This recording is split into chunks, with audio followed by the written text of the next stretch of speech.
சோதனைகளை பிரச்சனைகளை அல்லாஹ் மாற்றமாட்டால் அவர்கள் தங்களை மாற்றிக்கொள்ளாத வரைக்கும் என்று குர்ஆன் சொல்லிக் கொண்டிருக்கிறது. கண்ணியத்திற்குரியவர்களே, அன்றைய காலங்களில் பள்ளிவாயில்கள் கட்டப்பட்டது அல்லாஹ்வை வலுப்படுத்தாத அன்றைய காலங்களிலே ஊருக்கு ஒரு பள்ளிவாயில்களாக சந்தைகளுக்கு பள்ளிவாயில்களாக உருவாக்கப்பட்டது முஸ்லிம்கள் அல்லாஹ்வை வணங்க வேண்டும் என்பதற்காக. இன்று பள்ளிவாயில்கள் கட்டப்படக்கூடிய நோக்கங்கள் யாருக்கும் தெரியாத புதிதாக. கண்ணியத்துக்குரியவர்களே, 100 மீட்டருக்கு ஒரு பள்ளிவாயில் முஸ்லிம்களுக்கு ஏன் தேவைப்பட்டது? முஸ்லிம்களுடைய ஜமாஅத்துக்கள் பிரிக்கப்பட்டு முஸ்லிம்களுடைய முஸ்லிம் உம்மத்து என்ற ஒரு பலம் துண்டு துண்டாக வேறாக்கப்பட்டது யாரின் காரணமாக? காவிர்கள் பணம் தந்து முஸ்லிம்களே நீங்கள் துண்டு துண்டாக பிரியுங்கள், 1000 பேர் ஒரு பள்ளியில் சொல்லுவீங்களா, நீங்கள் 500 பேர் சொல்லலாம் போதும், இன்னொரு பள்ளியை கட்டிக் கொண்டு காவிர்கள் சொன்னார்களா? கண்ணியத்துக்குரியவர்களே, பள்ளி வாயில்கள் கட்டிடங்களாக போன காரணம் அது. பள்ளி வாயிலுடைய தூய்மை பேணப்படாமல் பள்ளி வாயில்கள் என்றாலே ஆதி காலத்தில் ஒரு ஊர் மக்கள் எல்லோரும் நடந்து வரக்கூடிய கஷ்டங்களை கூட பொருட்படுத்தாமல் எல்லா முஸ்லிம்களும் ஒரே கூட்டம் என்ற நோக்கிலே ஒன்று சேர்ந்து இஸ்லாமிய சக்தியின் வெளிப்பாடாக அல்லாஹ்வை கூட்டாக அழைத்து அல்லாஹ்விடத்திற்கு பதில் கிடைக்கக்கூடிய ஒரு உம்மத்தாக இருந்த முஸ்லிம்கள் முஸ்லிம்களுடைய கைகளினாலே பிரிக்கப்பட்டார்கள். ஒரு ஊரில் இந்த பள்ளிக்கு எதிராக இன்னொரு பள்ளி, அந்த பள்ளி வாயிலுடைய மையத்திற்கு எதிராக இன்னும் பல மையங்கள் வந்ததன் காரணமாக முஸ்லிம் உம்மத்து சிதறடிக்கப்பட்டு இன்று கேள்வி எழுப்பப்படுகிறது. ஏன் பள்ளி வாயில்கள் அவர்கள் கேட்கிறார்கள்? முஸ்லிம்களால் பதில் சொல்ல முடியாமல் இருக்கிறது. பள்ளி வாயில்கள் கட்டுவதற்கு எதிரான ஒரு வாதம் அல்ல, மாறாக அந்த பள்ளி வாயில்கள் புதிதாக கட்டப்பட்ட பள்ளி வாயில்கள் முஸ்லிம் உம்மத்துக்கு பாதகமாக வெளிநாட்டு சாதிகளின் செயற்பாடுகள் முஸ்லிம் உம்மத்துக்கு பாதகமாக இஸ்லாமிய உம்மத்தினருக்கு பின்னால் காபிர்கள் முஸ்லிம்களை வைத்து செயற்படுகிறார்கள் என்று ஒரு காலத்தில் இஸ்லாமிய உலமாக்கள் சொன்னதாக யாரும் ஆதரப்பட்டுக் கொள்ளல. அதனால பள்ளி வாயில் கட்டப்பட்டால் நல்லதானே, ஒரு ஊருக்கு பல பள்ளி இருந்தால் நல்லதானே நாங்கள் நினைச்சோம். உம்மத்து பிரிக்கப்பட்டு பலவீனப்படுத்தப்பட்டு காவிர்கள் என்று எங்களை பார்த்து நையாண்டி செய்து கொண்டிருக்கிறார்களே, இப்படிப்பட்ட ஒரு நிலை உருவாகும் என்பதை நாங்கள் வாக்களித்தோம்.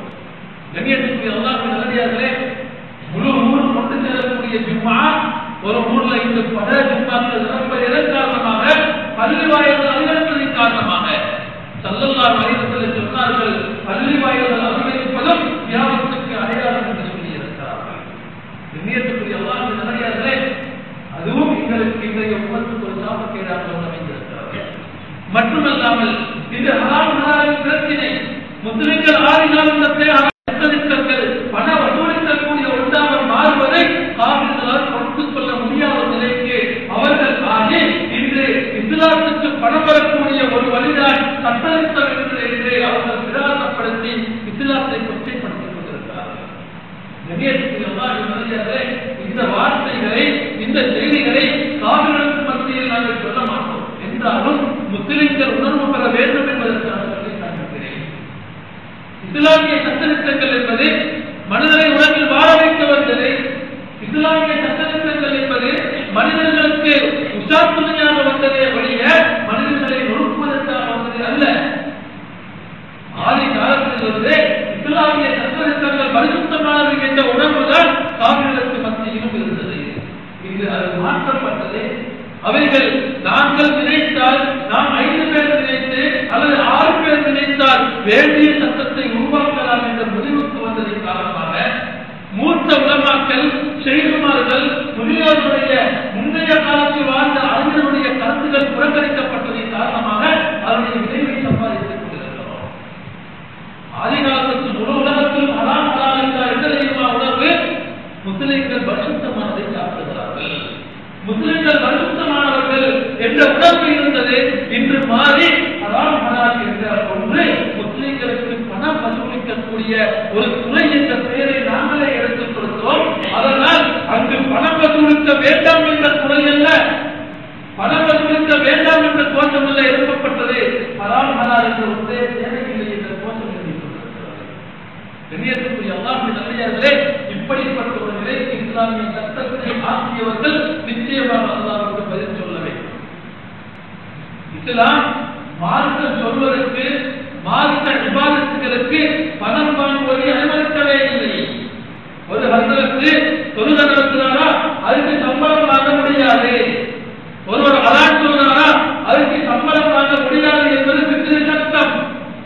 எப்ப முடியும் என்று சொன்னால் அந்த பள்ளியில தொழுகை நடத்தக்கூடியவரே 5 வருஷத்துக்கும் இங்க ஆஜராக இருப்பதனால அவருக்கு வேற தொழில்கள் செய்வதற்கு வசதி இல்லையா, அவருக்கு போதுமான அளவை சம்பாதிப்பதற்கு அவருடைய நேரம் இடம் கொடுக்க மாட்டாது, ஏனென்றால் அவர் பள்ளியில கடமைப்படுகிறார் என்ற ஒரு நிலை இருந்தால் அவருக்கு சம்பளம் எடுப்பது ஆகும். இபாதத்துக்கு பணம் வாங்க முடியாது. அதான் சொல்லக்கூடியவர் 5 நேரங்களும் அதான் சொல்வதனால் ஹலாலான அவருக்கு போதுமான சம்பாத்தியத்தை சம்பாதித்துக் கொள்வதற்கு அவருக்கு நேரம் கிடைக்காது என்று இருந்தால் அவருக்கு சம்பாத்தியம் எடுத்துக்கொள்ள முடியும். அப்படி இல்லாமல் ஹலாலான முறையில அவருக்கு போதுமான அளவு சம்பாதிக்க கிடைக்கிறார், அது அப்படிப்பட்ட ஒருவர் தொழில்நுட்பதற்காக வேண்டி சம்பளம் வாங்க முடியாது. அப்படிப்பட்ட ஒருவர் அதான் சொல்வதற்காக வேண்டி சம்பளம் வாங்க முடியாது. அப்படிப்பட்ட ஒருவர் குத்துபா ஓதுவதற்காக வேண்டி சம்பளம் வாங்க முடியாது. அப்படி என்றால் மார்க்கம் எவ்வளவு இலேசானது.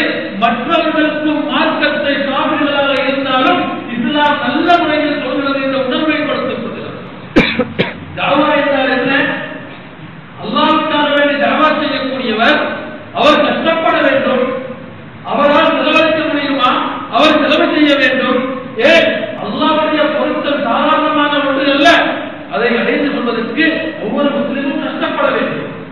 கண்ணியத்துக்குரியவர்களே, அந்த தாவாவின் பேரிலே நாம் சுகம் அனுபவிக்கிறோம் என்றால் அது நாங்கள் இஸ்லாத்துக்கு செய்யக்கூடிய அநீதி. இஸ்லாத்துடைய சட்டத்தின் பேரில் இஸ்லாம் எதையெல்லாம் தூய்மையான முறையில் முன்வைத்ததோ அதனுடைய தூய்மைக்கு நாங்கள் பங்கம் விளைவித்தால் நிச்சயமாக அல்லாஹ்விடத்தில் நாங்கள் பதில் சொல்ல கடமைப்பட்டோம். கண்ணியத்துக்குரிய அல்லாஹ்வின் நல்லடியார்களே, யாரையும் குற்ற உணர்வுடன் நோக்குவது அல்ல, மாறாக நாங்கள் புரிந்து கொள்ள வேண்டும். இந்த முஸ்லிம் சமூகத்தை பார்த்து கேட்கிறார்கள், நாங்கள் முஸ்லிம்களுடைய பாரம்பரிய இஸ்லாமியர்களுக்கு எதிரானவர்கள் அல்ல, பகிரங்கமாக சொல்லுகிறார்கள். பலர் தன்னுடைய சொந்த பிரச்சனைகளை உம்மத்துடைய பிரச்சனை ஆக்குவதற்கு முயற்சிக்கிறார்கள். எனக்கு ஒரு சொந்த பிரச்சனை வந்து நான் பார்க்கிறேன், இந்த சமூகத்தில் இருக்கக்கூடிய எல்லாருமே பிரச்சனையாக ஆக்கிட்டால் எல்லாருக்கும் பாதுகாப்பாக. கண்ணியத்துக்குரியவர்களே, இன்று இஸ்லாத்துக்கு எதிராக குரல் கொடுக்கக்கூடியவர்கள் தெளிவாக சொல்லுகிறார்கள், நாங்கள் பாரம்பரிய முஸ்லிம்களுக்கு எதிரானவர்கள் அல்ல, நீங்கள் கட்டியிருக்கிற பள்ளிகளுக்கு எதிரானவர்கள் அல்ல, மாறாக உங்களோட மாபெரும் பள்ளிகள் இருக்கிறது, அதில் சொல்லக்கூடிய மக்கள் நிறைந்தாலும் இடவசதி இருக்கிறது, அப்படி இருந்தும் அதற்கு பித்தவாக அதற்கு சமீபத்தில் ஏன் நீங்கள் பள்ளிகளை உருவாக்குகிறீர்கள்? அப்படி என்றால் நீங்கள் உருவாக்கக்கூடிய பள்ளி முன்னைய காலத்தில் இருந்த தொழிலைக்கு மறுக்கக்கூடியது அல்ல, வேறு ஏதோ காரணம் இருக்கிறது என்று அவர்கள் சந்தேகப்படுகிறார்கள். அந்த சந்தேகத்திற்கு வரையறுத்தவர்கள் நல்லதார். அதனால்தான் ஆரம்ப காலத்திலிருந்து செய்தவர்கள் கூட ஒரு ஊர்ல 2 பள்ளி இருந்த அவங்களோட பள்ளியை கூட இன்னொரு ஜும்மா அங்கொரு ஜும்மா. ஏன் காரணம்? இதே மக்கள் அந்த ஊருக்கு போக வேண்டும், அந்த ஊர் மக்களுடன் நானும் முஸ்லிம் நீங்களும் முஸ்லிம் என்ற இஸ்லாமிய உணர்வுடன் சலாம் கொடுக்க வேண்டும், எல்லா முஸ்லிம் உம்மத்தினர்களும் ஒரே இடத்தில் ஒன்றாக கூட வேண்டும். அந்த மக்களுக்குள்ள யாராவது ஒரு மனிதர் சாதிகாக இருந்தாலும் அவர்கள் ஒன்றாக எல்லா மக்களுடைய விவாதத்தையும் இந்த சிறப்பான உணர்வு நீக்கப்பட்டு முஸ்லிம்களுக்கு மத்தியில் ஒன்றுபடக்கூடிய பரக்கத்தான எல்லா மக்களும் துன்புறுந்தால் பிரிக்கப்பட்டு இன்று பள்ளி வாயில்கள் என்ற பெயரில் முஸ்லிம்களை பிரிக்கக்கூடிய ஒரு சக்தி ஊடுருவி கொண்டிருக்கிறது. அதனால் தான் ஆரம்பம் முதலே சொன்னோம், வஹாபிசம் என்பது யகூதிகளின் பின்னணி என்பதை சொன்னோம். முஸ்லிம்கள் பிரிக்கப்படுவதற்கும் முஸ்லிம்கள் பலவீனப்படுத்தப்படுவதற்கும் இஸ்லாமியர்களுக்கு எதிராக போராட்டங்கள் எழுப்பப்படுவதற்கும் திட்டமிட்ட யகூதிகளுடைய செயல்களை இவருடைய கரங்களினால் யகூதிகள் உள்ளே நுழைத்தார்கள். இன்று அதை நுழைத்தவர்கள் கூட ஏன் நுழைத்தோம் என்று தெரியாமல் திண்டாடி கொண்டிருக்கிறார்கள். அதனுடைய பாலகம் அத்தனை முஸ்லிம்களுடைய தலைக்கு மேலே வந்திருக்கிறது. அவர்கள் சொல்லுகிறார்கள், நாங்கள் ஹராம் ஹலாலுக்கு நேர்மையாக எதிரானவர்கள் அல்ல, மாறாக நீங்க ஹராம் ஹலால் என்ற பெயரை வச்சுக் கொண்டு நீங்க நல்ல சம்பாதிக்கிறீங்க, நீங்க மக்களுக்கு மத்தியில் இஸ்லாமிய சட்டத்தை வைத்துக் கொண்டு நீங்கள் இஸ்லாத்துக்கு வசூல் செய்து கொண்டிருக்கிறீங்க. அதை நீங்க எண்ணத்துக்கு பாதிக்கிறது எங்களுக்கு தெரியாது.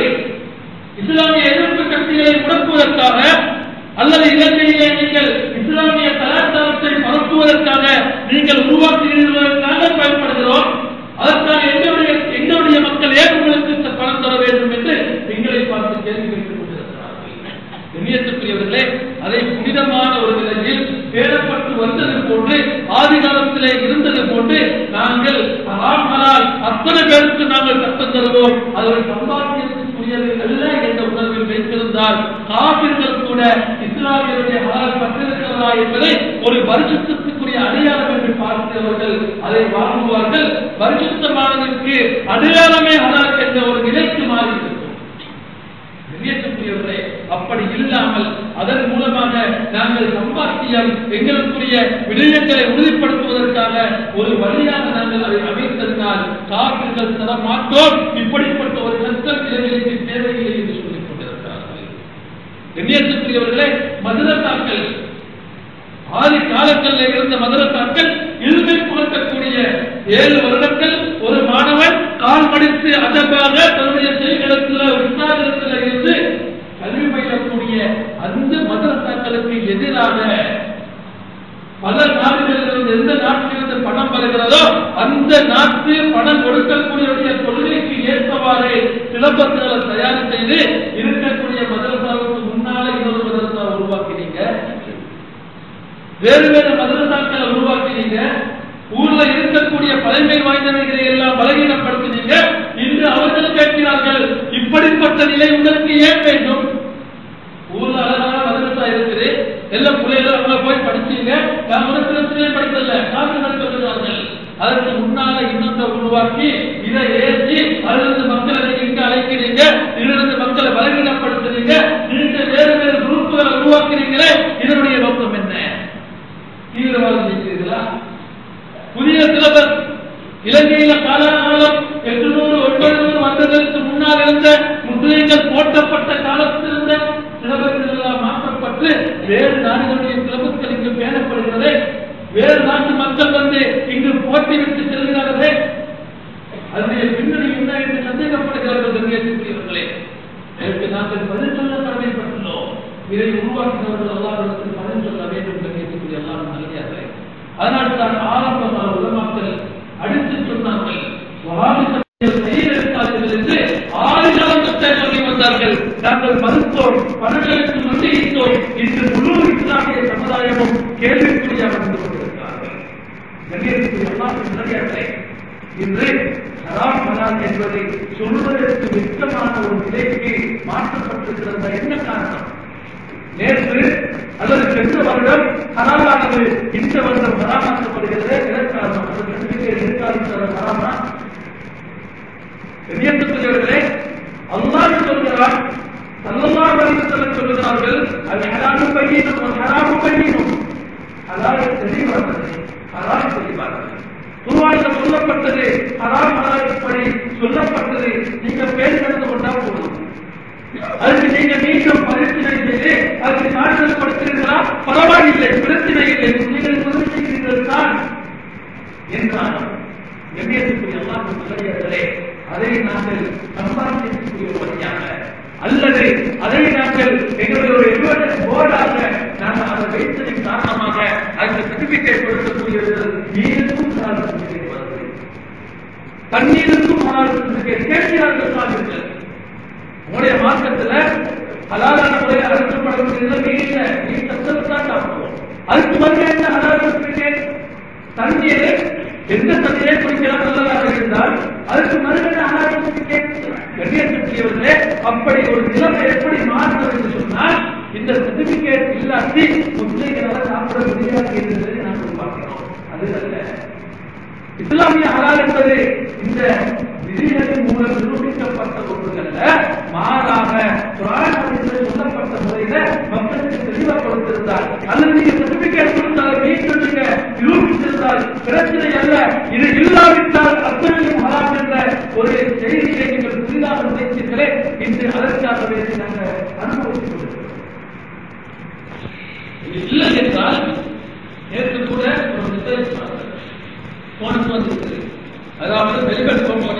என்பது சாப்பிடலாம்.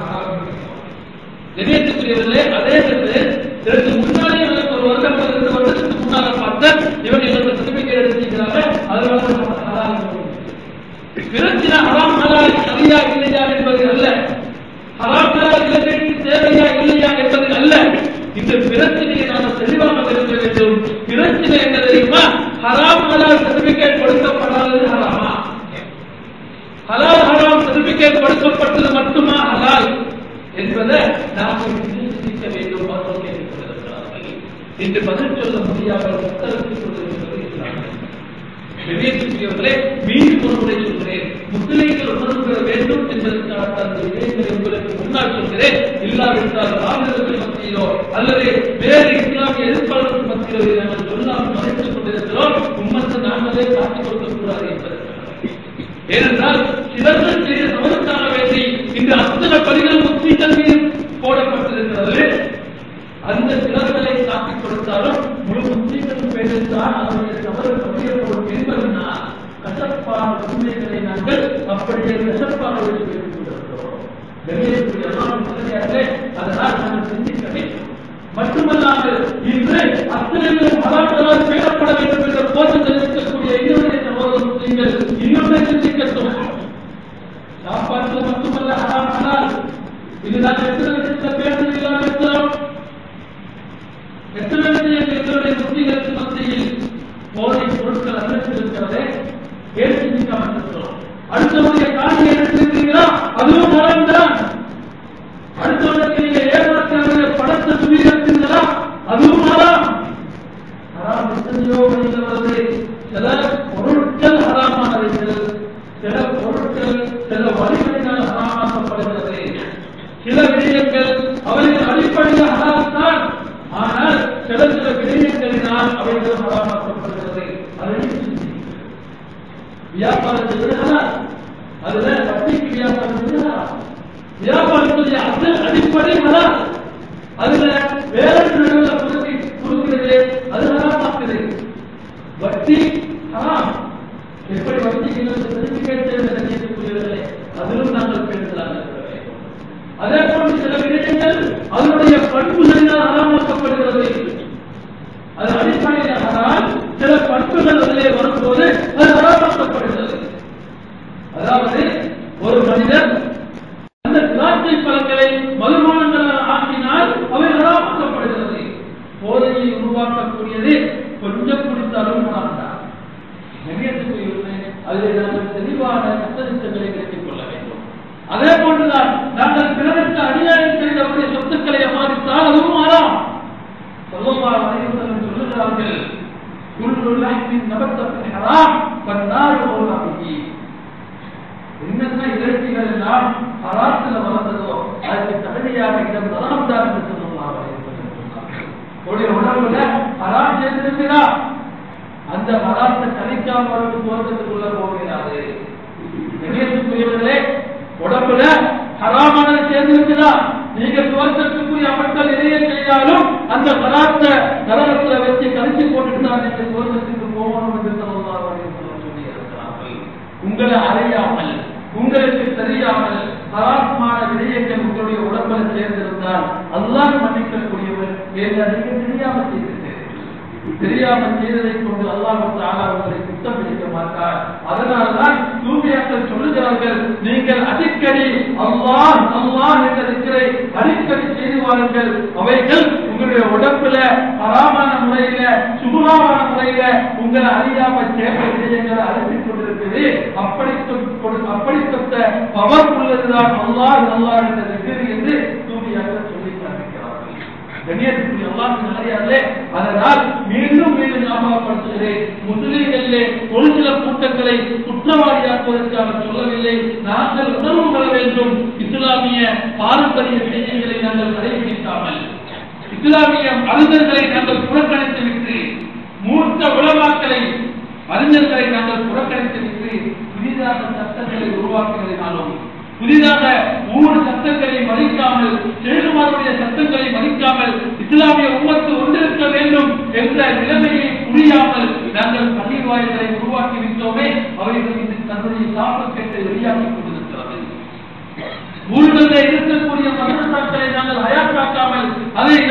கொண்டு அதற்கு சரியான முறையில் நாங்கள் செலவிடாமல் இன்னும் மதரசாக்களை உருவாக்கினோமே, ஊர் மக்களை பிளவுபடுத்தினோமே, அதனுடைய சாபக்கேடு வெளியாகிக் கொண்டிருக்கிறது.